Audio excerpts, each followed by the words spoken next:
अध्यात्म को लेकर समाज में एक आम धारणा ये हो गई है कि यह उन लोगों का काम है जिन्हें कोई और काम नहीं है या जो कुछ और नहीं कर सकते।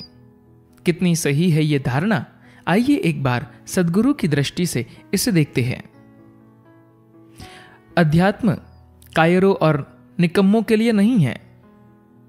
आप अपने जीवन में कुछ और नहीं कर सकते और सोचते हैं कि मैं आध्यात्मिक हो सकता हूं, तो यह संभव नहीं है। अगर आपके पास इस संसार के किसी भी काम को लेकर उसे बेहतर ढंग से करने की शक्ति और साहस है, तब शायद आप आध्यात्मिक हो सकते हैं।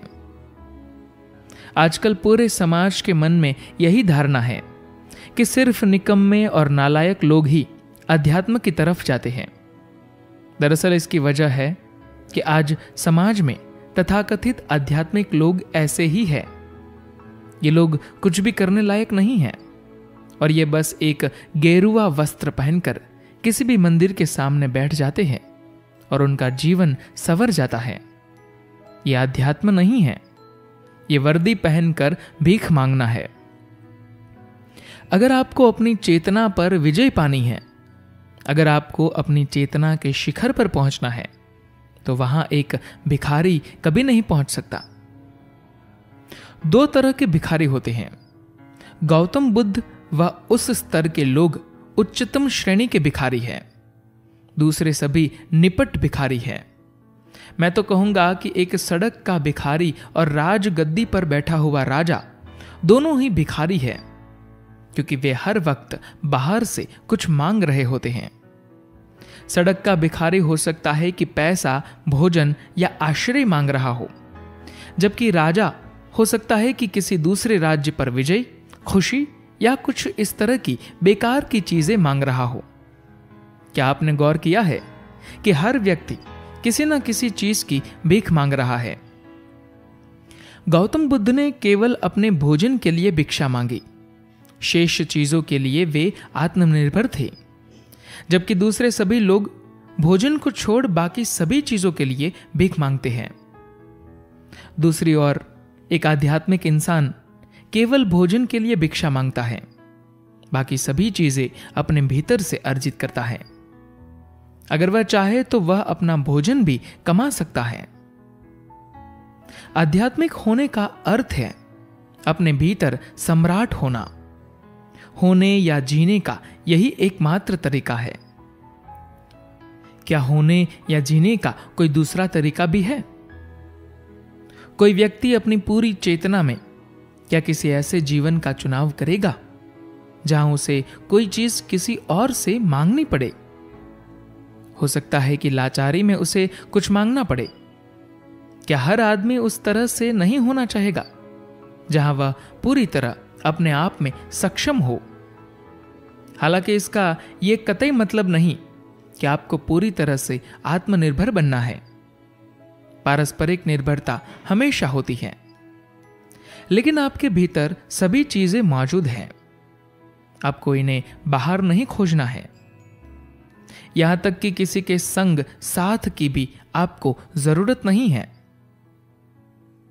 अगर दूसरे इंसान को इसकी जरूरत है तो आप उसे साथ दे सकते हैं, लेकिन आपको किसी के संग की जरूरत नहीं है।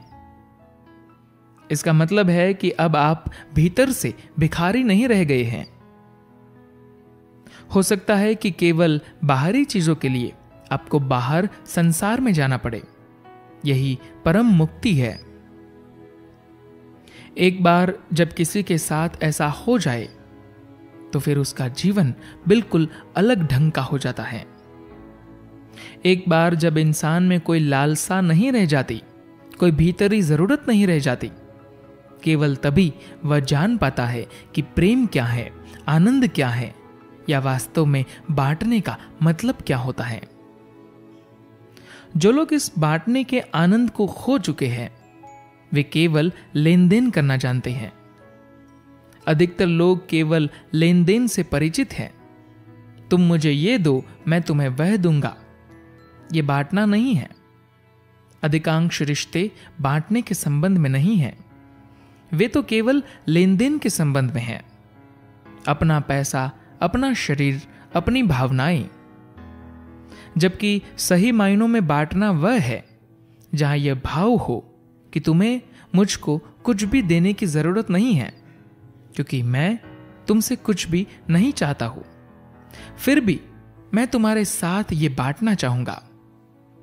पूरा जीवन इस लेन देन में बिताना भले ही आरामदायक हो, लेकिन ये कमजोरों का मार्ग है। अगर आप ईश्वर से मिलना चाहते हैं तो कमजोरी वह पहली चीज है जिसे आपको छोड़ना होगा। अगर आप उससे मिलना चाहते हैं तो बेहतर होगा कि उसकी शर्तों पर मिला जाए। वो एक निपट भिखारी से मिलने नहीं आने वाला। आप या तो उससे उसकी शर्तों पर मिले या बस विसर्जित हो जाए। बस यही दो रास्ते हैं। ज्ञान और भक्ति का अर्थ बस यही है। भक्ति का अर्थ है कि आप खुद को शून्य बना लेते हैं, फिर आप ईश्वर से मिलते हैं। ज्ञान का अर्थ है कि आप उनसे उनकी शर्तों पर मिलते हैं, आप असीम हो जाते हैं, अन्यथा मिलने की कोई संभावना नहीं है। देखने में प्रेम या भक्ति का मार्ग बहुत ही आसान लगता है।